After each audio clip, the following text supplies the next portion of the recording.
Perkenalkan, nama saya Gaby Utabarat dengan NIM A1J223051 dari kelas R003. Di sini saya akan menjelaskan dari hasil review saya. Yang pertama itu hubungan pragmatik dengan sastra, yang dimana saya mengambil artikel pertama itu dengan judul Tindak Tutur Ilokusi pada Novel Zaini Barakat karya Gamal Al-Gitani atau kajian pragmatik. Topik penelitian ini berfokus pada kajian pragmatik, khususnya tindak tutur ilokusi dalam sebuah novel Arab yang dikenal dengan konteks histori dan budaya yang mendalam. Selanjutnya itu latar belakang dan tujuan penelitian. Latar belakang penelitian ini memaparkan bahwa tindak tutur adalah elemen penting dalam komunikasi, termasuk dalam karya sastra.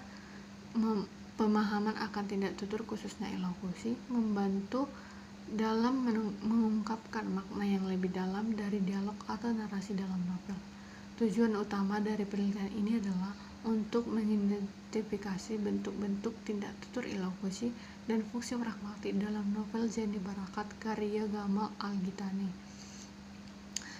Selanjutnya itu ada metode penelitian. Metode penelitian ini menggunakan pendekatan kualitatif dengan studi pustaka, teknik pengumpulan data berupa simak catat, dan analisis menggunakan metode padan ekstralingual. Analisis data. Data diolah dan diklarifikasikan sesuai dengan teori tindak tutur yang meliputi 5 jenis ilokusi. Yang pertama itu ada asertif, yang kedua itu ada direktif, yang ketiga itu ada komisif, yang keempat itu ada ekspresif, dan yang terakhir itu ada deklaratif. Jadi dari hasil penelitian ini ditemukan bahwa 155 tindak tutur ilokusi yang terdiri dari yang pertama tadi ada asertif 43 kasus, dan direktif ada 61 kasus, dan komisif ada 11 kasus, dan ekspresif ada 38 kasus, dan yang terakhir itu ada deklaratif terdapat 2 kasus.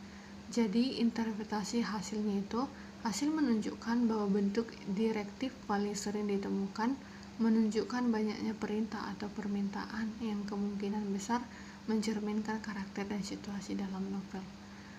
Bentuk deklaratif yang paling sedikit dapat menunjukkan bahwa tindakan yang memiliki kekuatan deklaratif seperti mengesahkan atau meresmikan mungkin kurang relevan dalam konteks percakapan karakter dalam novel.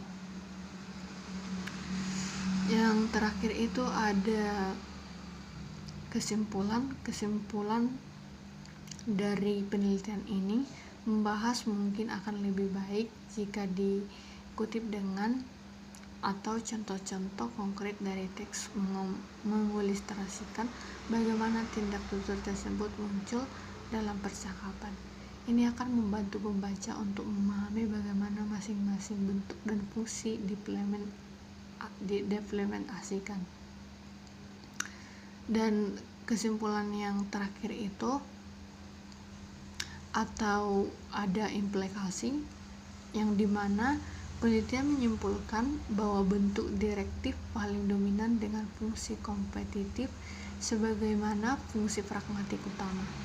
Dan implikasinya itu ini menunjukkan bahwa novel Zaini Barakat mengandung banyak perintah dan permintaan yang mungkin menggambarkan situasi politik atau sosial pada zamannya.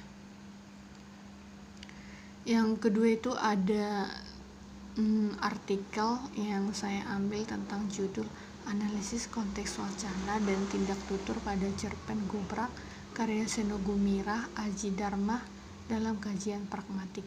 Artikel ini membahas penggunaan konteks wacana dan tindak tutur dalam cerpen Gobrak karya Seno Gumirah Aji Dharma, menggunakan pendekatan pragmatik untuk menganalisis bagaimana cerpen tersebut menyampaikan kritik sosial.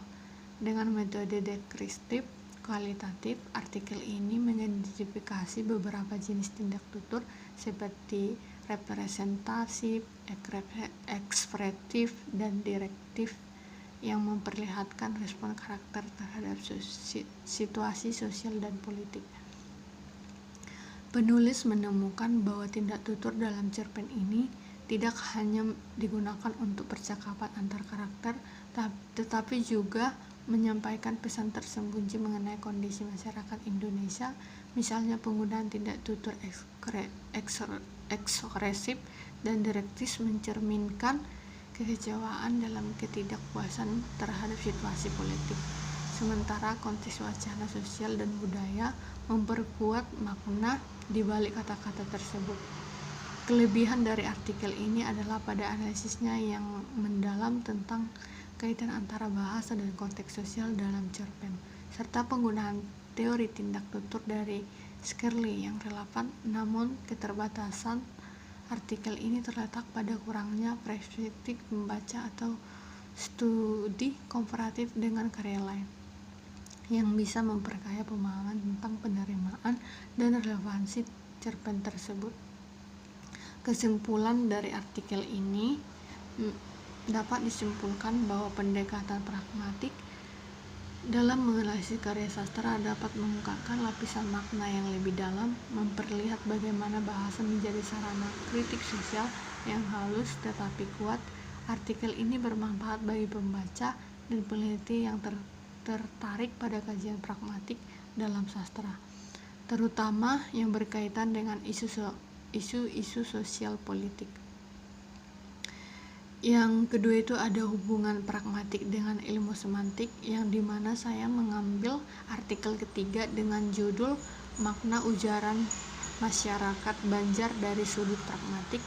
Ini diterbitkan dalam Journal of Boston Art Social Development pada tahun 2016 dan ditulis oleh Nur Hazifan, Razali, dan Normalijah dan kawan-kawan. Artikel ini meneliti ujaran dalam masyarakat Banjar di Selangor dengan menggunakan pendekatan pragmatik dan semantik. Fokus utama penelitian ini adalah bagaimana makna ujaran dipahami dalam konteks sosial yang relevan melalui pendekatan teori relevan oleh sumber dalam Wilson. Tujuan penelitian ini, artikel ini bertujuan untuk yang pertama itu mengidentifikasi ujaran dalam masyarakat Banjar, yang kedua itu menganalisis ujaran dari perspektif semantik dan pragmatik. Penelitian ini menggunakan metode kualitatif dengan teknik wawancara dan observasi terhadap beberapa keluarga Banjar di Pulau Carie, Selangor, khususnya pada saat acara sosial seperti perayaan pertunangan dan pernikahan. Transkrip percakapan dianalisis dengan menggunakan teori relevan yang menekankan pentingnya konteks efek, konteks dan upaya dalam memproses informasi. Hasil dari penelitian ini menunjukkan bahwa pemahaman terhadap ujaran dapat diperjelas dengan memaparkan prinsip pragmatik. Pragmatik membantu dalam memahami makna yang tersirat yang muncul dari situasi nyata dan konteks pembicaraan. Teori relevan memperlihatkan bagaimana komunikasi terjadi secara optimal ketika efek konteks tinggi, namun dengan usaha pemprosesan informasi yang rendah. Dengan kata lain, ujaran akan dianggap relevan jika pendengar mampu memproses informasi dengan mudah dan mendapatkan makna yang signifikan dari ujaran tersebut. Pembahasan dari penelitian ini juga menyoroti bagaimana masyarakat Banjar menggunakan bahasa dalam interaksi sehari-hari, bagaimana ujaran mereka memiliki makna yang tersirat yang dapat dipahami dengan baik melalui pendekatan pragmatik. Misalnya, kedua individu dalam percakapan saling bertanya tentang kabar dan lokasi tinggal. Pemahaman mereka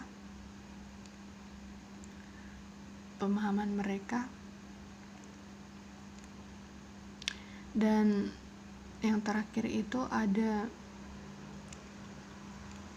kesimpulan dari artikel ini menekankan pentingnya pragmatik dalam mengungkapkan makna yang lebih dalam ujaran masyarakat Banjar.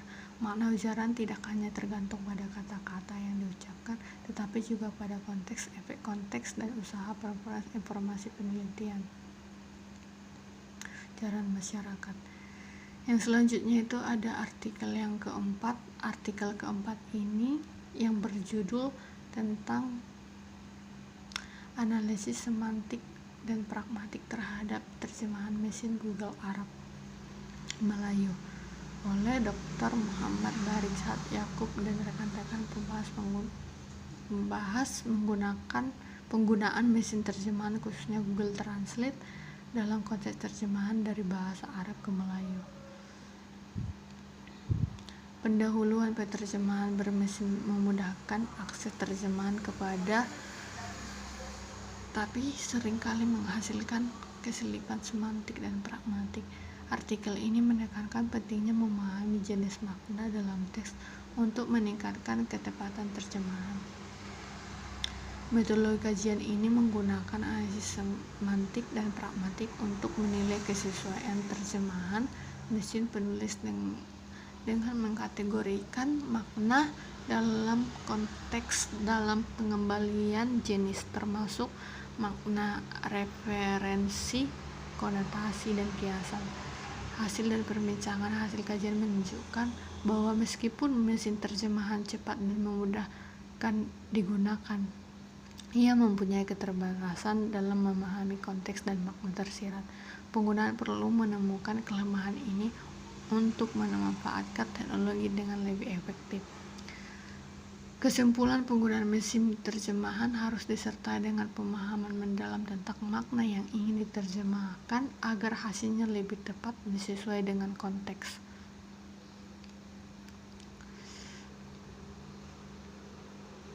Selanjutnya itu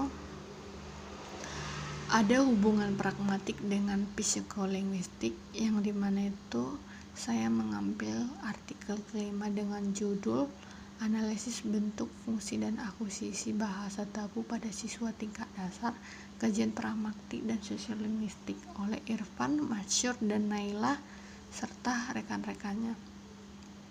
Membahas penggunaan bahasa tabu di kalangan siswa Misyabunal Islamik ya. Artikel ini dipresentasikan dalam International Conference Humanity Education Art Society tahun 2023 dan berfokus pada 3 aspek utama. Yang pertama itu bentuk, fungsi, dan akuisisi bahasa tabu. Ringkasan utama artikel ini, yang pertama, bentuk bahasa tabu. Penelitian ini mengidentifikasi beberapa bentuk bahasa tabu yang digunakan siswa, antara lain nama hewan seperti anjing, dan nama benda seperti benda gaib atau mistis seperti setan atau hantu. Dan yang ketiga itu ada kelainan fisik dan mental seperti buta, tuli, dan gila. Dan yang terakhir itu ada jargon atau istilah kasar, contohnya itu ada jancok. Selanjutnya itu fungsi bahasa tabu. Bahasa tabu digunakan siswa untuk bercanda, mengekspresikan kemarahan, mengejek teman-teman, kadang tanpa tujuan jelas. Yang ketiga itu ada akuisisi bahasa tabu. Bahasa tabu diperoleh siswa secara tidak sadar dari beberapa sumber, yaitu lingkungan sekolah, luar sekolah, dan media elektronik, khususnya konten mereka tonton di ponsel. Anak-anak memperoleh bahasa ini melalui interaksi sehari-hari dan tontonan video, terutama dari YouTube. Dan metode penelitian ini menggunakan pendekatan kualitatif dengan metode studi kasus. Pengumpulan data dilakukan melalui observasi, wawancara, dokumentasi. Data yang dikumpul kemudian dianalisis menggunakan teori Miles dan Huberman yang mencakup pengumpulan data, reduksi, penyajian, dan penarikan kesimpulan. Hasil dan implikasi. Hasil penelitian menunjukkan bahwa bahasa tabu sering digunakan dalam percakapan siswa untuk berinteraksi dengan teman sebaya. Para siswa menggunakan kata-kata ini tanpa sepenuhnya memahami dampaknya, terutama karena mereka menganggapnya sebagaimana bentuk candaan atau pelepasan emosi. Selanjutnya ada implikasi. Artikel ini menyarankan agar orang tua dan guru lebih berhati-hati dalam mengawasi lingkungan pergaulan anak, baik di sekolah maupun di luar sekolah. Orang tua juga perlu memantau konten yang ditonton anak-anak di ponsel. Kesimpulan dari penelitian ini, bahasa tabu menjadi bagian dari komunikasi sehari-hari siswa di Mitsyibul Islamiyah, dan mereka menggunakannya baik untuk bercanda, mengekspresikan marah, atau mengejek. Penelitian ini berkontribusi dalam pemahaman bagaimana bahasa tabu diperoleh anak-anak dan bagaimana fungsinya dalam interaksi sosial mereka. Sekian dari hasil penjelasan saya ucapkan terima kasih.